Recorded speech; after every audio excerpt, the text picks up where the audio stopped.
Bienvenue dans cet nouvel épisode de Route Academy Guide Pratique, la série qui vous donne des informations, des analyses, des guides et des astuces pour vous permettre de devenir des conducteurs défensifs de la route et de savoir comment survivre à la circulation routière. Aujourd'hui, j'aimerais parler principalement des facteurs d'accident dans la circulation, les facteurs accidentogènes. Si nous voulons devenir des conducteurs défensifs qui sauvent des vies, il va falloir que nous nous familiarisons avec les facteurs accidentogènes de la route. Qu'est-ce que c'est que les facteurs accidentogènes de la route? Les facteurs accidentogènes de la route sont des facteurs qui en eux-mêmes portent des risques d'accidents potentiels de la circulation. Aujourd'hui, je m'en vais citer trois principaux facteurs accidentogènes que chaque conducteur de la circulation doit pouvoir garder présent à l'esprit. En premier, nous avons les facteurs liés à l'individu ou au conducteur. En second, nous avons des facteurs liés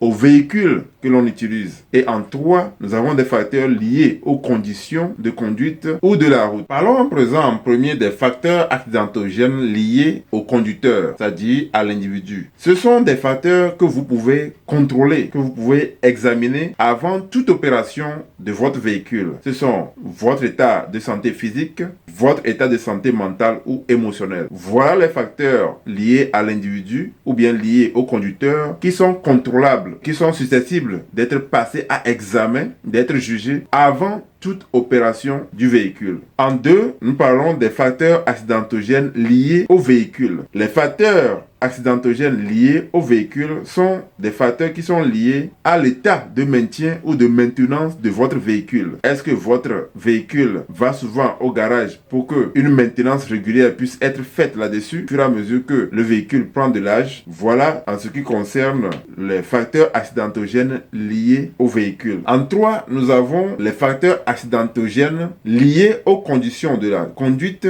ou de la route. Ce sont des facteurs hors de contrôle de l'individu ou bien du conducteur de la route que l'on ne peut que ménager ou bien gérer. Ce sont des facteurs liés à la météorologie ou bien au temps qu'il fait. Les facteurs liés par exemple à la luminosité. Ce sont des facteurs liés à l'état de la chaussée. Ce sont des facteurs liés à l'état de densité du trafic. À ce niveau, j'aimerais apporter une remarque particulière à ce chapitre dont nous venons de discuter. Les facteurs contrôlables que sont l'état physique du conducteur, l'état émotionnel ou mental, et l'état de maintenance ou bien de maintien du véhicule, ce sont des facteurs contrôlables dans la mesure où elles peuvent être contrôlées au moment conseillé, c'est-à-dire avant toute opération du véhicule. Mais lorsque ces facteurs-là ne sont pas examinés avant l'opération du véhicule, ces facteurs-là peuvent se transformer en facteurs non contrôlables pendant la conduite, ce qui se solde souvent par des accidents graves et mortels. C'est pourquoi il est très important, si nous voulons avoir une grande chance de manœuvre pour survivre à la circulation routière, il est très important que par rapport aux facteurs contrôlables, qu'on puisse essayer de les contrôler avant toute opération du véhicule. Arrivé à ce niveau de la discussion, faisons encore une mise au point. Nous avons parlé des facteurs accidentogènes de la circulation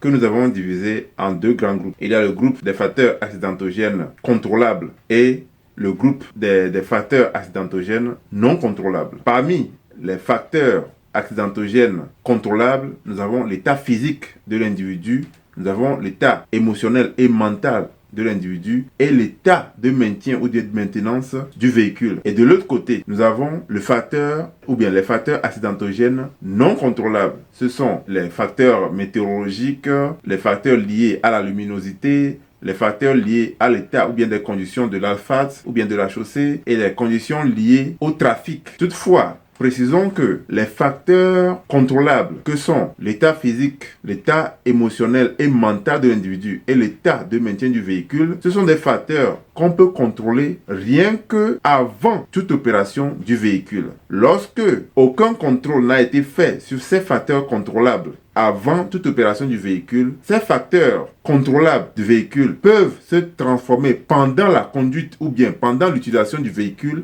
en facteurs non contrôlables. Et c'est ce qui se solde souvent par des accidents graves et mortels. C'est la raison pour laquelle, pour les facteurs contrôlables, on conseille d'essayer de juger ou bien d'examiner ces facteurs-là bien avant d'opérer le véhicule.